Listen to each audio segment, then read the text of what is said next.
Generations passed. The knowledge of God became a whisper, replaced by the roar of men determined to do evil. The giants walked the earth, not just in stature, but in wickedness. As I watched my own people quickly forget the wonders of the Exodus, I understood the deep weariness of the Lord during Noah's time. How unbearable it is to save a people who refuse to be saved. Noah was merely a man, but he was chosen for a profound reason. In a world given over to noise, Noah knew how to listen. The smell of pitch and fresh cut gopher wood hung heavy in the humid air.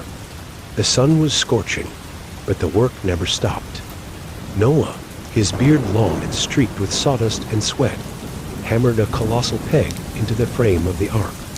His sons, Shem, Ham, and Japheth worked silently beside him.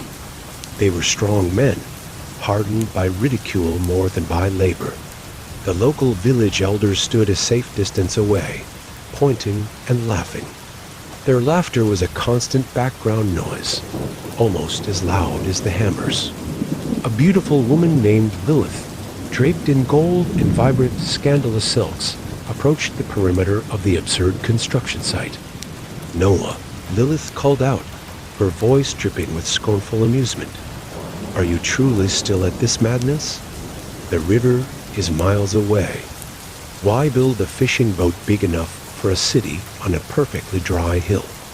Noah paused his work, his face tired but resolute. He wiped his brow with the back of his wrist. "It is not a fishing boat, Lilith. It is a vessel of salvation. The Lord has shown me the end of this age." "The end?" Lilith threw her head back and laughed a harsh, brittle sound. "The end is when my wine runs dry. Your God is punishing us for pleasure, Noah. We are happy.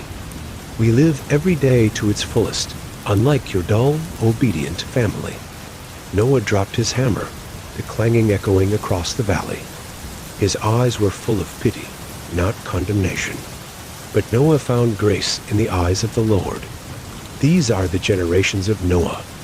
Noah was a just man and perfect in his generations, and Noah walked with God. "The earth is corrupt," Noah said, his voice low but powerful. "Your happiness is stained with violence. Your parties end in bloodshed. The Lord will bring a flood of waters upon the earth to destroy all flesh." Lilith scoffed, turning back to the group of villagers. "He speaks of water. When was the last time we saw anything but morning dew? Go back to your wood, old fool. We will continue to live." Noah watched her leave, feeling the immense, crushing weight of loneliness. He turned to his youngest son, Japheth, who was looking wistfully toward the village lights. "Father," Japheth whispered, tightening a rope knot, "do you ever doubt? Will the water truly come?"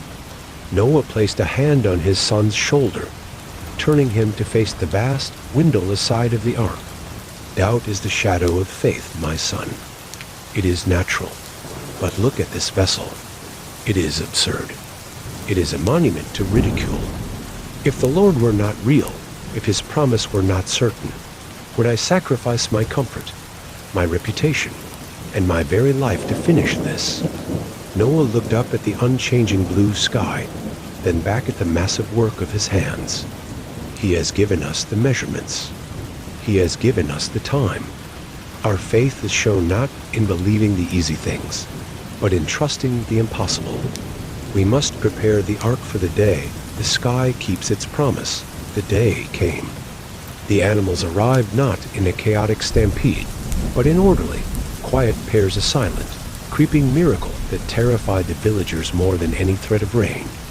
They stared slack-jawed as lions lay down beside lambs near the ramp.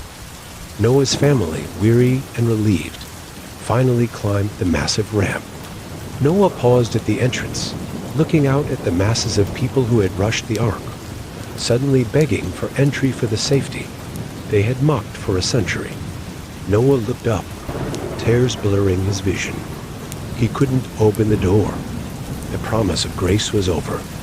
In the self-same day entered Noah, and Shem and Ham and Japheth the sons of Noah, and Noah's wife, and the 3 wives of his sons with them, into the ark. And the Lord shut him in. The thunder did not sound outside. It sounded inside the massive hull, the grinding of the great wooden door being sealed by an unseen hand. The first drop of rain fell upon the world. It was cold, heavy, and final.